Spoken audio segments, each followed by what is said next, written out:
On today's show, 15 signs you're dating a duck boy. You can't say that. What? Oh, never mind. You cleaned it up. I did. Shots at the bar are now over $14,000 each. I think I need another job. 2 more jobs. Mr. Roger got a forever stamp. Deserving. Android users, Facebook knows what you did last summer. I met Mike Hughes, made it into the sky. Woohoo! But we still don't know if the earth is flat. Don't forget, enter the poster contest. Welcome to What Happened to the World Today. I'm Steve. And I'm Scott, and this is a tale of how bad life decisions led to a YouTube show. And we're going to talk about what we've noticed is going on in the world today. Yay! Hey! And you know what I've noticed? A lot of my friends, girlfriends, are dating jerks. And there's a new term for that. Yes, there is. We used to call them players or douchebags. But now they're duck boys. They're duck boys? Yeah. They quack? You want to say it? Oh, the F word boys. Yeah. I see. I have heard that, yes. Which is really kind of funny because obviously when you're out with your buddies and stuff, that kind of words do go out. We try to avoid that here. Don't get me wrong. Neither one of us are angels, but I've never said that word. You've by itself. I've used it in sentences. I've just never yelled out the word. Not even when duck you boy. smash your thumb with a hammer? Not duck boy. Oh, yeah, duck boy. Yeah. The last time I did that was I was watching Daffy and his nephews. What were you talking about? I'm going to get Scott to say it. You watch. You're going to relax. He really wants me to say the bad word. Yeah, but these are guys who set the bar so low, it's not even funny. But we're going to help you out, ladies or gentlemen, but ladies mostly. Yes. If he asks you to hang out, but then doesn't text you to follow up, where should I meet you? Nothing. He's kind of a jerk. Yes. He's kind of a duck boy. Or if he says things like, we should hang, but then he never really institutes an actual date. Yeah, it makes you do it all, right? You're doing all the work, right? Come on, girls, you know this guy, right? A lot of you girls are dating him. Like I said, a lot of my friends on Facebook are posting this. That's why I'm trying to help. It's like, look, you have this relationship, just deal with it. Hey, let me know when you're free. See, now that one kind of is He's bad. Not being polite. He's not being polite. He's not going to tell you, hey, just let me know when you're free. I'm here. But I don't consider myself to be this kind of person at all, but I have to say that once in a while because I'm trying to be polite. Of course, if it goes along with these other things, it sort of fits a pattern. You're not doing it just to get a girl. Right. No, I'm doing it because I'm truly, when you're free, give me a call, Yeah, when you're free, give me a call. It's not like, hey, babe, come on. Because my schedule is a lot more fluid than a lot of people's because I work out of my house. Well, sort of. I have an office. Yeah. Part of my house. But here's my favorite one. And we've all this one. Hey, you seen anybody else? Oh, no, are you? Well, let's talk about the weather. It just totally avoids the question. Correct. He's got a side piece. Exactly. See, now what I don't understand is because I'm not blind, I see a lot of people. Yeah. So. Yeah. Crazy. Well, what kind of boy are you? There was a time in my life that I came really close to being this kind of guy because, I played the field strongly. The difference is I actually cared. Yeah, you weren't a jerk about it. No. I honestly, to me, I to this day, I still think women are awesome. So Yeah, as a result, they get treated with a little more respect than this kind of guy would. Yeah, how about that one guy, right? Hey, babe, keep me posted. Yeah. I'm here. Keep me posted. Yeah. When I need it, I'll call you. If you need it, we'll see. Friends with benefits when this guy's a douchebag. How come we can say douchebag, but we can't say duck boy? What word can't we say? Everybody, you hear it a lot on the YouTube shows. The difference is you usually only hear it on shows that are age restricted. And I don't want to push the age restriction button. We're not going to. Otherwise, it's not.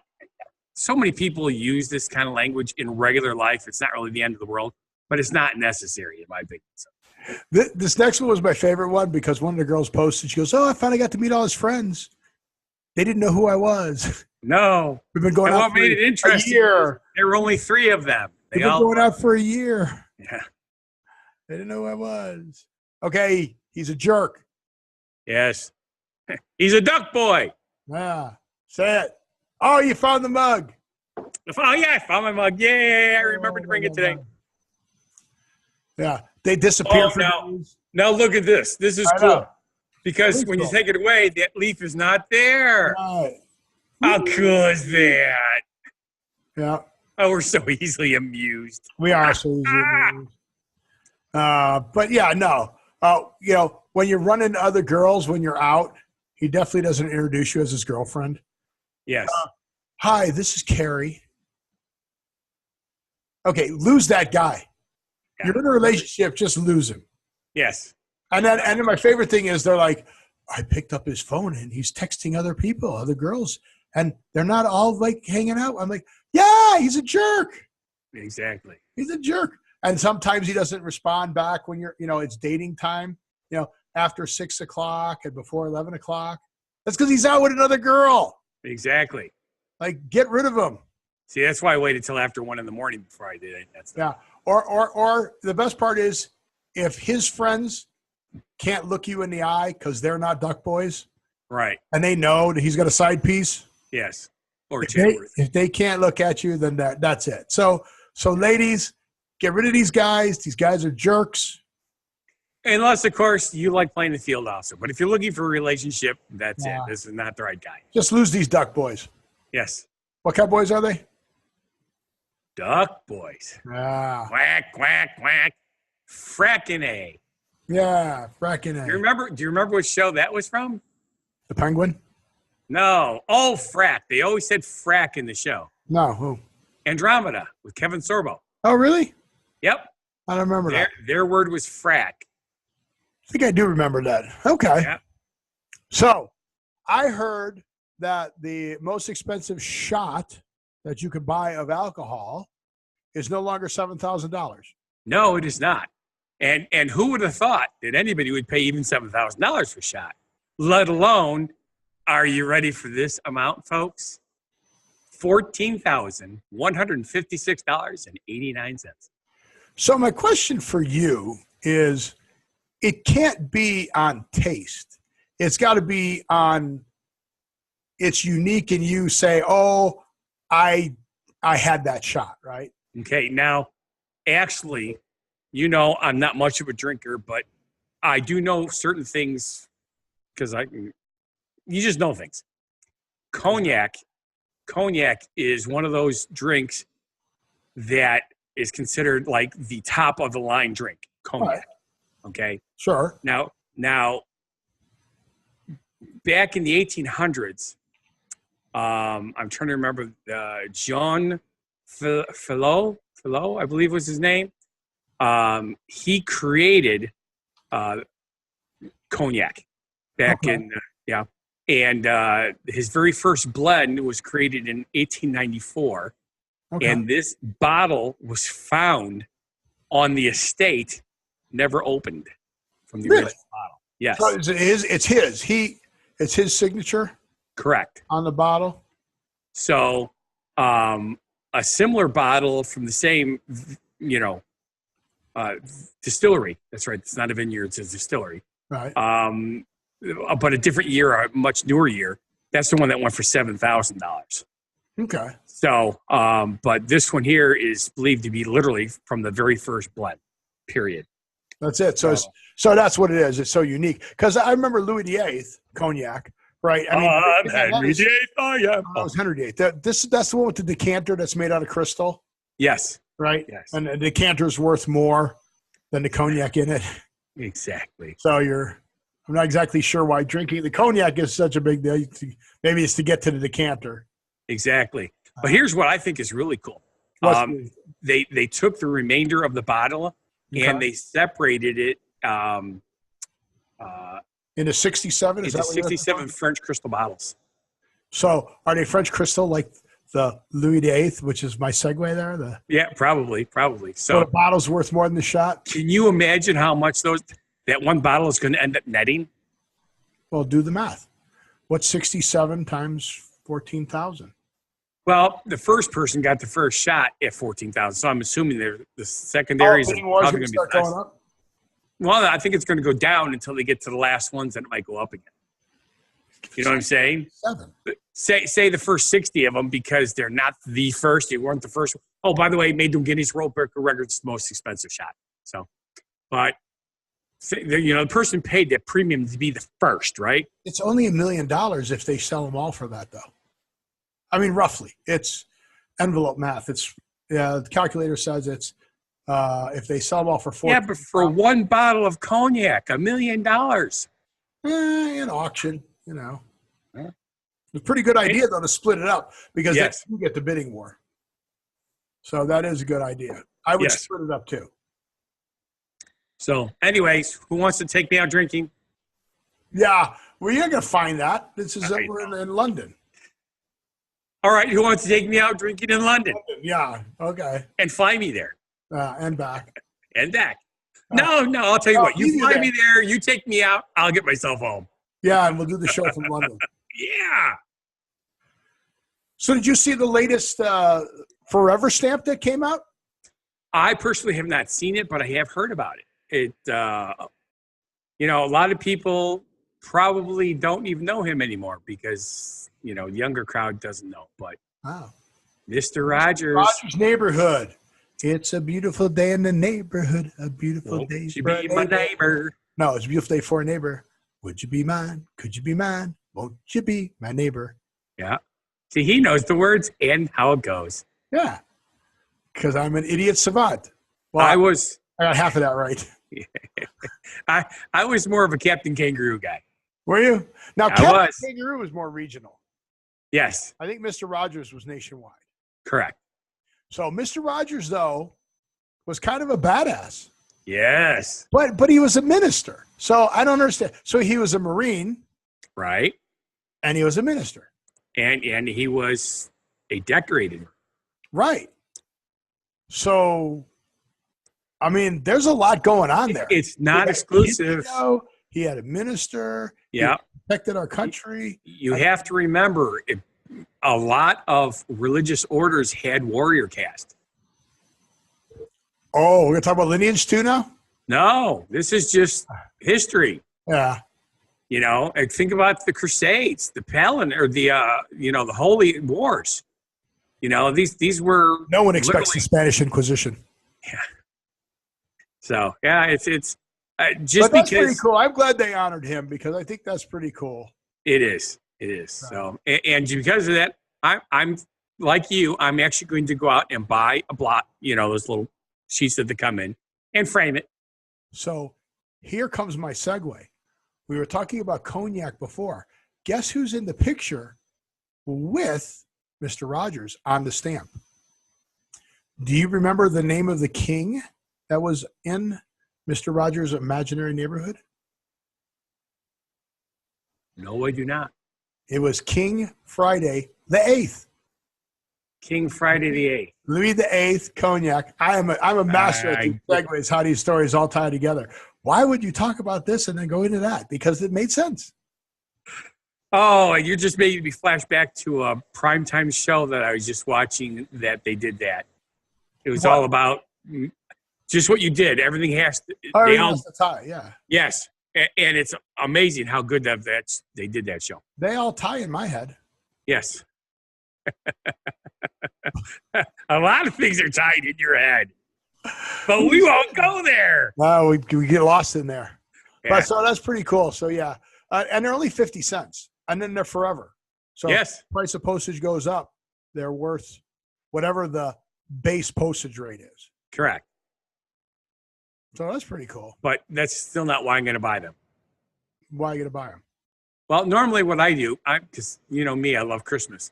I buy $100 worth of Christmas stamps or whatever. So are you a philatelist or a numismatist? Neither. I'm just a goofball that loves Christmas. Oh, so you send them out on your Christmas stamps. Yes, That's what I buy my stamps once a year, and they're all Christmas stamps. So all year round, my mail goes out with Christmas stamps. Okay, but you'll do this instead. This Christmas. No. I'm just going to buy the stamp, one sheet of the stamp, and I'm going to frame. They sell a frame. They sell an 8x8 inch frame with Mr. Rogers on it and a stamp on it for only $20. Okay, and that's what a sheet of stamps would cost if you bought a sheet of 20. You could buy a $2 sheet though, just a 2x2. Okay, and just because of new math and you are having trouble today, a sheet of 20 stamps at 50 cents is $10. No, $10. Okay. So a book. Yes. Book of 40. But whatever. We'll see what happens because I have my own frame. So. Oh, well, there you go.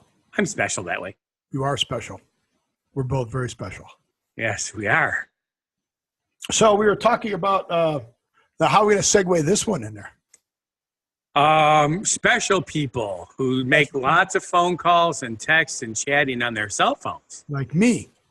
Like almost everybody. So Android users, guess what? We have better phones than the Apple. Nah. Yes, but we've been hacked. Have been hacked? Facebook has been collecting call history and SMS data from Android devices. So when you go on there and says we'd like to do this so that we could we'd like to look at your contact list so that we could better suggest what friends. Apparently, Facebook's been collecting all that data. That is correct. Every single cell phone call on your phone and every text. Correct. That's nice. That freaks a lot of people out. But then again, it's not what it's actually for. Obviously, it can be abused just like anything else. But when this stuff gets hacked and they find this, they're not supposed to be keeping this stuff. Correct. That's why I'm saying, that's my whole conspiracy theory with the 23andMe, right? Or any of those DNA tests. How do you know that someone's not going to get a hold of that database? That's right. You just got to be aware of that. We're going to protect it. We're going to protect it. But these things get hacked all the time. I'll tell you, I shouldn't say this because as much criminal activity that is going on, not lately, it seems to be escalating, which it should not do. It should always be maintained. At first, I thought it was just the media because the media anything bad makes people focus more. So it's all about ratings. However, I think there actually is an escalation in violence in the world in general. You think so? I really do. I didn't think that at first because you don't really feel it in your own neighborhoods. So you're like, it's just the TV. It's just the TV. It's just the news. Well, is it proportionally the same? That see, that's always the question, right? So if there's 100 people and 10 people are going to be bad, if you get to 200 people, are 20 people bad? That would make sense. And if you get to 1,000 people, are 100 people bad? I think proportionally that would make sense. And needless to say, the larger the metropolis, the more prevalent the crime seems to be, only because there's that many people. Like your average city nowadays is 500,000 people. That's a lot of people. So percentage-wise, again, now you're talking 5,000 bad people. Right. So obviously the news, which is mostly done in large cities, shows it so that it's worse. But so we may be constant. It just may seem more, but I'm concerned that it's not. So one of the big things about this information is, with the school shootings and stuff, they're trying to figure out ways of predicting who's going to do this. So I'm thinking this information is not necessarily bad, but hanging on to it for any length of time, that's where it starts going like, because now if somebody hacks it, they can use it for bad purposes. Right. And that's the problem, right? Now they've got all that information on you. So, hey, see, I don't actually do soapboxes. No, I'm done already. You're done already. So I didn't eat up a whole show. So I'm going to grab one quick subject, which we forgot to follow up on, and we're going to have to follow up on it again. Remember Mad Mike Hughes? Yes. He wanted to launch his steam-powered rocket into the Correct, because to prove that the Earth was flat. Yes. He did it. He launched. Really? Yes. He blasted himself up in the air on Saturday the 24th. Really? Yeah, successful. He launched it up. He didn't go that high. I mean, I guess he went high, but I could still see the rocket in the shot. Okay, so he smoked some dope before he went up? And then he went up in the. He said he went up high. Yeah, high. Went up high, not high. Oh, okay. I understand that. He didn't launch out of Nevada. So he went up, and then I saw the parachute open, and he came back down. So now we're going to have to scour the reports to see if he proved that the Earth was flat. Okay. He only went about 1,800 feet in the air. Yeah, airplanes do better than that. So I think the last flight I was on was at 36,000. Yeah, so I don't know. Yeah. And I'll tell you right now, at 36,000 feet, you can see the Earth's curved. But will he say that? Because he doesn't. In any of the reports that came out that I saw so far, they were just happy that he got off and came back down. Yes. So we'll have to look for Mad Mike Hughes. Make some comments if you see that, where we can look and know. But Mad Mike Hughes launched himself with a steam-powered rocket into the air. I'm not going to say into the stratosphere or anything. No, it didn't even. Out of Mojave Desert, I don't think he went up that high. No. But our last thing. But before you get to that, the one thing that I'm going to give him kudos for, he got a steam-powered rocket to work. Yeah, it did work. Finally, I give him kudos for that. Everything else, he's an idiot. That's not true. He's a nice guy. He just thinks the world's flat, and I want to know if he proved it or not. Okay, sorry, Mike.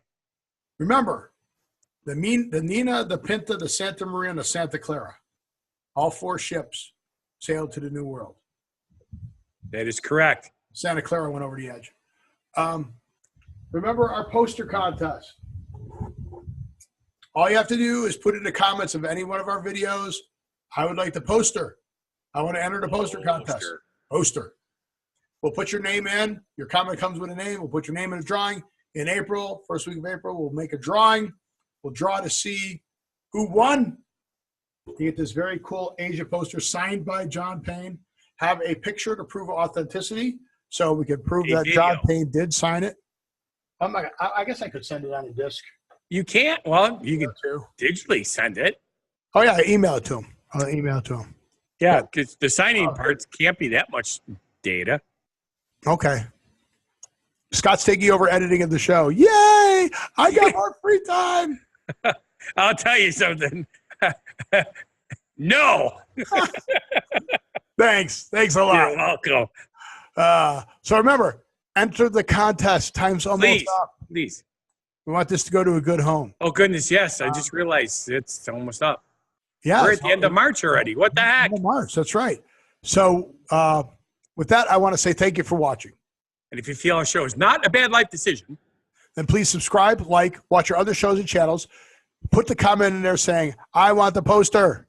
We need more people, more subscribers, more. We're doing really good because of you guys. We're able to start interviewing people. We're going to have more interviews on the show. So we're very excited about that. We've got more lined up. So with that, I want to say live every day, and we'll see you at the next show. Have a good one. Crazy, but you still amaze me.